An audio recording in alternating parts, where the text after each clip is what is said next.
नमस्कार मित्रों, मैं reiki grand master Manish Sharma और आज हम बात करेंगे एक ऐसे महामंत्र के ऊपर जो कि पीछे भी मैंने 2 वीडियोस डाली थी। लेकिन ये इतना पावरफुल है, इतना शक्तिशाली है, इसकी महिमा इतनी ज्यादा है कि 1-2 वीडियोस में ये कंप्लीट हो ही नहीं सकता। तो इसके लिए मैं कुछ और भी आगे वीडियोस बनाऊंगा और आपको समझाने की कोशिश करूंगा किस प्रकार से ये एक महामंत्र जीवन की सारी सुख समृद्धि देने वाला है। चाहे किसी की शारीरिक समस्याएं हैं, चाहे मानसिक, चाहे घर में किसी प्रकार की, चाहे आध्यात्मिक तरक्की उसको नहीं हो रही, या कुछ नौकरी धंधा कारोबार जो भी है, ये क्यों नहीं होता, क्यों लोग असफल होते हैं और कैसे सफल हो सकते हैं। ये एक महामंत्र है। इसके लिए कुछ लोग तो इस चक्कर में पड़ गए, गुरु देगा मंत्र तब करेंगे। ऐसा कोई मंत्र नहीं है ये कि गुरु देगा, कोई गुरु दीक्षा होगी। ये महामंत्र है, परम मंत्रों का राजा है। और इसकी एक ही शर्त है, जब भी आपने इसको करना है तो भाव से करना, हृदय से करना। खाली मुंह से करते हैं, मैंने देखा है लोग चलते फिरते इसको मुंह से करते हैं, मुंह से नहीं करना, हृदय से भाव से एक बार कर देंगे। गहराई पूरे हृदय को निचोड़ के परमात्मा के आगे एक ही बार रख दे, काम हो गया। ऐसा ये महामंत्र है, आपकी सभी समस्याएं इससे दूर होती हैं। तो पहले ये समझेंगे मंत्र से पहले कि क्यों लोगों की समस्याएं होती हैं जीवन में, और उसके लिए जब प्रयास करते हैं तो क्यों वो पूरी नहीं होती। असल में व्यक्ति के पास इतनी ऊर्जा होती है कि वो जो चाहे केवल दिमाग से चाहे वो पा सकता है। यहां आप सोचेंगे, दिमाग से विचार करेंगे, उधर प्रकृति आपके लिए वो प्रोसेस तैयार कर देती है, शुरू कर देती है उसको आपके पास लाना। लेकिन मनुष्य की ऊर्जा बहुत कम हो जाती है, जैसे जैसे आयु बढ़ती है बहुत ऊर्जा कम हो जाती है। इसी कारण मनुष्य प्रार्थनाएं करता रहता है, वो नहीं सुनी जाती। लोग कहते हैं प्रार्थना करते हैं, वो नहीं प्रभु सुन रहे, ऐसा नहीं हो रहा, हम पाठ कर रहे हैं, पूजा कर रहे हैं, ये नहीं हो रहा, वो नहीं हो रहा। क्यों नहीं हो रहा? क्योंकि ऊर्जा बहुत कम हो गई है। वो कैसे हुई? देखिए, परमात्मा हमें पूरी तरह से अपना रूप देके धरती पे भेजता है, लेकिन एक मनुष्य जब जीवन को जीता है, कभी उसको गुस्सा आया, कभी चिड़चिड़ापन उठा, कभी उदासी आई, कभी रोना आया, कितने तरह के इमोशंस आए। ये क्या हुआ? क्यों ऐसा हो रहा है? कभी आपको कोई इमोशन, कभी नेगेटिव, आप बॉस के सामने खड़े हैं, आपको गुस्सा आ रहा है, आप गुस्सा नहीं निकाल सकते। अब ऊर्जा पैदा हुई, कहां जा रही है ऊर्जा? गुस्सा क्या है? एक ऊर्जा पैदा हुई, एनर्जी पैदा हुई, लेकिन वो जा नहीं रही। सामने आपका बॉस है, आप बोल नहीं सकते, आप दांत पीस के रह जाते हैं। वो ऊर्जा पैदा हुई, वो एक जगह पे इकट्ठी हो गई, अंदर ही रुक गई, बाहर नहीं निकल पाई। अब जब बाहर नहीं निकल पाई, जो ऊर्जा अगर बाहर निकल जाती तो आप पहले से स्वस्थ हल्का महसूस करते, लेकिन वो अंदर रुक गई, आपकी ऊर्जा भारी हो गई, आप अब उड़ने के लायक नहीं रह रहे। और रोज रोज ऐसा हो रहा है। कोई ऐसी घटना हुई, किसी ने ऐसा बोल दिया, रोने का मन करा, सामने कोई ऐसा, आप रो नहीं सकते। ऊर्जा पैदा हुई, जबरदस्त इमोशन की ऊर्जा है। इतनी ऊर्जा की वैज्ञानिकों ने अब उपकरण बनाए हैं, उसके द्वारा इसको माप रहे हैं कि कैसे हमारे छोटे छोटे इमोशन में इतनी ऊर्जा होती है।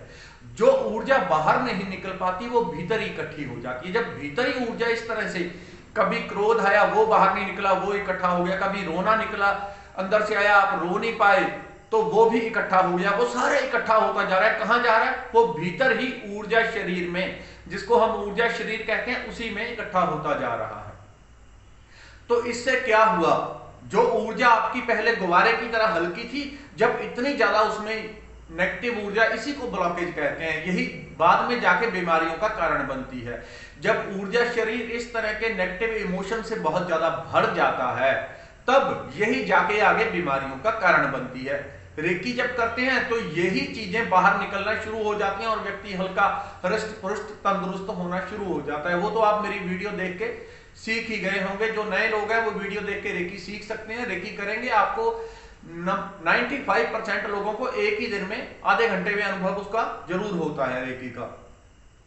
तो क्या करेंगे? जो ऊर्जा इतनी ज्यादा इकट्ठी हो गई, उसने ऐसे काम किया जैसे आप किसी कांटे भरे जंगल से जा रहे हैं और आपने कपड़े पहने हुए, यहां से कांटा फंस रहा है, थोड़ा सा कपड़ा फंस के फटके वहां रह गया, थोड़ा और आगे गए, यहां से फंसा, और यहां से कपड़ा फट के थोड़ा वहां रह गया, आप आगे बढ़ते जा रहे हैं लेकिन आप कम होते जा रहे हैं। ऐसे ही हमारी ऊर्जा, जैसे हम जीवन जीते जा रहे हैं, हम कम होते जा रहे हैं, यानी कि हमारी जो सकारात्मक ऊर्जा वो कम होती जा रही है और नेगेटिव ऊर्जा बढ़ती जा रही है। जब बहुत ज्यादा नेगेटिव ऊर्जा हो जाती है, हमारा ऑरा, हमारी ऊर्जा, हमारे जो ऊर्जा शरीर है वो बहुत भारी हो जाता है। इसी को कहते हैं ऊर्जा का कम होना।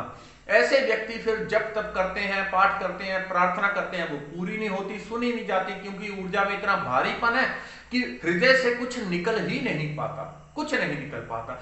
तो क्या कर सकते हैं? इसके उल्टा एक महामंत्र, वो कैसे काम करेगा ये आपको रिजल्ट आपके बताएंगे। मेरे कहने से उतनी बात नहीं बनेगी, जब आप खुद करेंगे तो आप पाएंगे क्या हुआ। मैं आपको अपना निजी अनुभव भी इसके ऊपर जरूर बताऊंगा आगे वीडियोस में। तो उसके उल्टा महामंत्र आप अपनाएं। वो कैसे? अपने भीतर हमेशा सकारात्मक दृष्टिकोण रखना है। ये नहीं देखना मेरे पास क्या नहीं है, हमेशा ये देखना मेरे पास क्या है। जो है हमेशा हृदय से भाव उठे, प्रभु तेरा धन्यवाद। आपका इधर 10,000 का नुकसान हो गया, उसको नजरअंदाज करें, क्योंकि जो आप महसूस करेंगे वो आपके अवचेतन मन में जाएगा। अगर आप नकारात्मक महसूस करेंगे तो नकारात्मकता मन में जाएगी और आप ऊर्जा, जो नेगेटिव ऊर्जा बनेगी भीतर, उसके कारण भारी हो जाएंगे। और भारी व्यक्ति कभी भी जीवन में सफल नहीं हो सकता। जो जितना सीधा सरल सौम्य होगा, उसकी इच्छाएं अपने आप प्रकृति पूरी करती है, क्योंकि वो बहुत हल्का है, बहुत हल्का। स्पिरिचुअल प्रोग्रेस भी उसी को मिलती है। तो उसके उल्टा आप क्या करेंगे? क्योंकि अगर आपका इधर नुकसान हो रहा है 10,000 का और पूरा दिन उसी का रोना आपके दिमाग में चलता जा रहा है, तो आप अपने अवचेतन मन में कूड़ा डालते जा रहे हैं कि नुकसान हो गया, नुकसान हो गया, नुकसान हो गया। प्रकृति का ये नियम है, जो आप महसूस करेंगे वो ही आपके जीवन में आएगा। जो आप महसूस करेंगे वो आपके जीवन में आएगा। जब मैं कोर्स करवाता हूं, इस चीजों को बहुत छोटी छोटी करके और बहुत गहराई से समझाने का प्रयत्न करता हूं। जो आप महसूस करेंगे वही जीवन में घटित होगा। अगर आपका सुबह 10,000 का नुकसान हो गया, दिन में 50 बार आपके दिमाग में बात घूम गई, नुकसान हो गया, नुकसान हो गया, नुकसान हो गया, तो आप क्या मेंटल मैसेज दे रहे हैं प्रकृति में कि मेरा नुकसान हो गया, नुकसान हो गया, नुकसान हो गया। वो मेंटल मैसेज ऐसे नहीं कि मैसेज दे दिया, वो आपके अगर दिमाग में 50 बार आया तो आपने 50 बार प्रकृति में बीज फेंक दिया। क्या फेंका? नुकसान हो गया, नुकसान हो गया, नुकसान हो गया। उसके बजाय आप फायदे का काम कर सकते थे। उससे क्या होता? यदि आप उसके उल्टा करते और आप ये देखते आपका 1 लाख का नुकसान नहीं हुआ, केवल 10,000 का हुआ, उसमें क्योंकि दृष्टि महत्वपूर्ण है, जैसी दृष्टि वैसी सृष्टि होगी। तो यदि आप ये देखते कि आपका 1 लाख का नुकसान नहीं, केवल 10,000 का हुआ, और जो 50 बार आपने नेगेटिव बात को दोहराया, उसकी जगह आप ये दोहराते, प्रभु आपका धन्यवाद, आपने मुझे बचा लिया, मेरा 1 लाख का नुकसान हो सकता था, मेरा कुछ भी हो सकता था, टांग टूट सकती थी, एक्सीडेंट हो सकता था, प्रभु आपने मेरे शरीर को स्वस्थ रखा, प्रभु आपका धन्यवाद, धन्यवाद, धन्यवाद, धन्यवाद, धन्यवाद। हृदय से करते जाए। उससे क्या होता है? आप प्रकृति में हमेशा लगातार कंटिन्यूस धन्यवाद। धन्यवाद का अर्थ क्या होता है? जो प्रकृति ने दिया वो बहुत है, वो अनंत है, मैं उससे खुश हूं। आप यही मैसेज दे रहे हैं पूरे प्रकृति में और अवचेतन मन में, दोनों तरफ आप सकारात्मक बीज डालते जा रहे हैं। मंत्र यही है, धन्यवाद। हमेशा धन्यवाद से इतना भरे रहना है। जब इसका रिजल्ट क्या आएगा? जब आप उधर भी मैसेज दे रहे हैं प्रकृति में, बाहर भी और भीतर भी धन्यवाद, तो आपके अवचेतन मन में यही संदेश जाएगा कि इसके पास बहुत है, पर्याप्त है, अनंत है। और जो आपके पास नहीं है, फिर अवचेतन मन उसे पैदा करके आपको दे देगा। ये अवचेतन मन के काम करने का तरीका है। यानी कि आप धन्यवाद करेंगे तो अवचेतन मन आपको उसी तरीके से देगा जैसा आप उसके भीतर बीज डालेंगे। तो हमेशा 24 घंटे धन्यवाद में रहने की आदत डालें। 4-6 महीने करके देखें, गारंटी है, गारंटेड, फुल गारंटेड। अब 6 महीने करके देखें, जीवन ना बदले तो आप मुझे बोलना, ये पक्का है, निश्चित है, ये प्रकृति का नियम है। धन्यवाद, नमस्कार।